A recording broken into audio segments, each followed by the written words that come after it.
Hello everyone. இன்றைக்கி நம்ம பார்க்க போகிறது வந்து ரோஜா செடியில் நிறைய மொட்டு வர்றதுக்கு நம்ம எந்த ஃபெர்டிலைசர் கொடுத்தா நிறைய மொட்டு வரும் அப்படின்ட்டு பார்க்கலாம். வீடியோக்குள்ளே போகிறதுக்கு முன்னாடி புதுசாக பார்க்குறவங்க நம்ம சேனலுக்கு சப்ஸ்கிரைப் பண்ணிக்கோங்க. வாங்க வீடியோக்குள்ளே போகலாம். இப்போ நம்ம இந்த ரோஜா செடி ஏற்கனவே நட்டிருக்கோம். உங்களுக்கு தெரியும், நான் வீடியோ பண்ணியிருக்கேன் இந்த செடி வச்சு. ஏன்னா இப்போ எப்படி இருக்குதுன்னு காமிக்கணும், அதனால சொல்கிறேன். நிறைய மொட்டு இருப்பாங்க ரோஸ் பிளான்ட்டில். இந்த மொட்டெல்லாம் சப்போஸ் உங்களுக்கு சரியாக மலரல அப்படின்னா நீங்கள் கட் பண்ணி விட்டுடணும். மலருதுன்னா அப்படியே விட்டுடலாம். 2-3 கிளை நான் கட் பண்ணி வச்சுருக்கிறேன் இந்த செடியில், ரோஸ் பிளான்ட்டில். ஏன்னா தளிரெல்லாம் நீங்கள் பார்த்து பிரான்ச்சஸ் எல்லாம் கட் பண்ணி விட்டால் சீக்கிரமாக தளிர் போட்டு மொட்டு வைக்க புதுசாக நம்ம வாங்கின செடி. நல்லா லூஸ் மண் ரெடி பண்ணிவிட்டு நீங்கள் செடி நடணும்.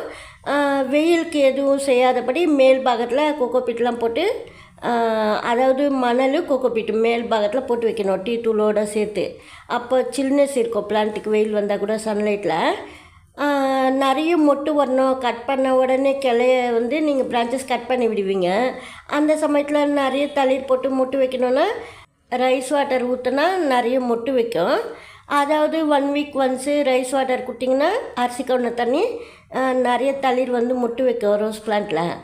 இது போல் வந்து வேப்ப முன்னாக்கும் போடணும். சப்போஸ் மண்ணுக்குள்ளே வேப்ப முன்னாக்கு இல்லைன்னா 1 ஸ்பூன் மண்புழு எருவோட வேப்ப முன்னாக்க சேர்த்து போடலாம். அதாவது இது 1 ஸ்பூனு அது 1 ஸ்பூனு 10 days ஒன்ஸ் அப்படிலாம் கூட நீங்கள் கணக்கு பண்ணி போடலாம். மண்ணுக்குள்ளே இல்லைன்னா எப்போவுமே ரெகுலராக போட வேண்டிய எரு என்னென்னா மண்புழு எரு போடணும். 10 days ஒன்ஸ் வந்து வேப்ப முன்னாக்கு போடணும் சாயலுக்கு மேலே. அப்போ தான் நல்லா ரெட் கலர் தளிர் வரும். புதுசாக நட்ட செடிக்கு வந்து அதிகமாக ஃபெர்டிலைசர் கொடுக்கக்கூடாது. மண்ணுக்குள்ளே எல்லா எருவும் போட்டு கலந்துருப்போம். அதுக்காக நம்ம இது போல் கொஞ்சமாக ரைஸ் வாட்ரு, இப்போ நான் சொன்ன ஃபெர்டிலைசரில் மண்புழு எரு இது போலலாம் செடி கொடுத்திங்கன்னா ரோஸ் பிளான்ட்டுக்கு நல்லா ஃப்ரெஷ்ஷாக தளிர் போட்டு நல்லா பூக்கள் பூக்கும் ரோஸ் பிளான்ட்டில். வெயிலுக்கு மட்டும் கண்டிப்பாக அது நீங்கள் மேல் மண்ணெல்லாம் நான் சொன்னப்போல் போட்டுக்கணும். அப்போ தான் நீங்கள் உச்சி வெயிலில் வச்சா கூட ரோஜா செடி எதுவும் செய்யாது, நல்லா தான் வளரும். அப்பப்போ மழை இல்லாத சமயத்துலலாம் மேலுக்கு வந்து சில் வாட்டர் வந்து ஸ்ப்ரே பண்ணுங்கள். அப்போ தான் நல்லது. வெயில் இருந்தாலும் எதுவும் செய்யாது. காலையில் சாயங்காலம் ஈவினிங்கில் வந்து தண்ணி ஊற்றி விடுங்க சாயங்காலத்தில் நல்லா. அதாவது மண்ணுக்குள்ளே சொல்கிறேன். அது போல் செடிக்கு பார்த்து செய்யும்போது நல்லா வளரும் ரோஸ் பிளான்ட்டு.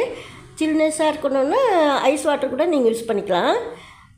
அப்புறமா எந்த எரு கொடுக்கறது அப்படின்னா கூட வந்து நீங்கள் சப்போஸ் வெந்தயம் பவுட்ரு சேர்க்கலைன்னா போட்டுக்குங்க.